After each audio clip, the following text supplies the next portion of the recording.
পোলা পান্ডারে আমি নাকি নষ্ট বানায় এলাই দিছি। সে কি দেখি কাহিনী, আমি নাকি নষ্ট বানায় এলাই দিছি। আমার কি দোষ ভাই? আমি একটা মানুষের ধৈরে কেউ কোনোদিনও নষ্ট বানাতে পারে?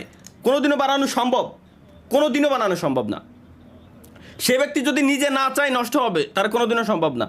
আর আর ওই বাপ মার দোষ হলো সব থেকে বেশি। বাপা মোবাইল দিতে থেকে পোলা পান্ডে।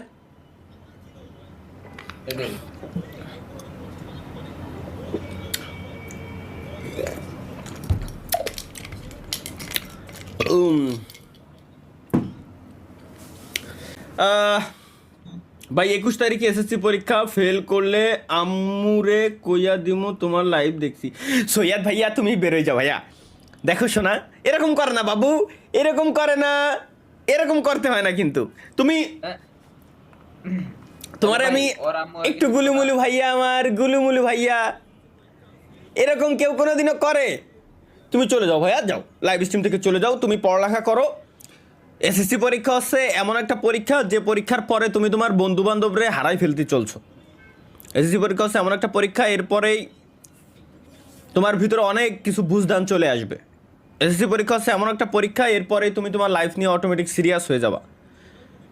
এসএসসি পরীক্ষা হচ্ছে এমন একটা পরীক্ষা যে পরীক্ষার পর তুমি এখন যেমন হাসি খুশি হাসি খেলে বেড়াচ্ছ, এরপরে দেখবে অটোমেটিক তোমার মাথায় কিছু না কিছু চলে আসছে যে আব্বুর কাছ থেকে আর টাকা নেওয়া যাবে না, নিজের কিছু একটা করতে হবে, নিজের কোনো কাজ করতে হবে। হাসে খেলে বেড়াচ্ছ না। প্রত্যেকটা ব্যক্তি এসএসসি পরীক্ষার পরেই 90% ব্যক্তিরই এসএসসি পরীক্ষার পরে এই বুঝদানটা চলে আসে। কারো একটু বেশি সময় লাগে, কারো একটু আগে আসে, কিন্তু বেশিরভাগ টাইমে এসএসসি পরীক্ষার পরে আসে। সুতরাং ভাইয়া হাসে খেলে বেড়াচ্ছ এখন, এই লাইফটা এনজয় করতেছো, এটা কিন্তু শেষ সময়। পড়ালেখাটা ভালোভাবে করো। এই এসএসসির রেজাল্টের উপর ডিপেন্ড করে বাকি সব কিছু হয়।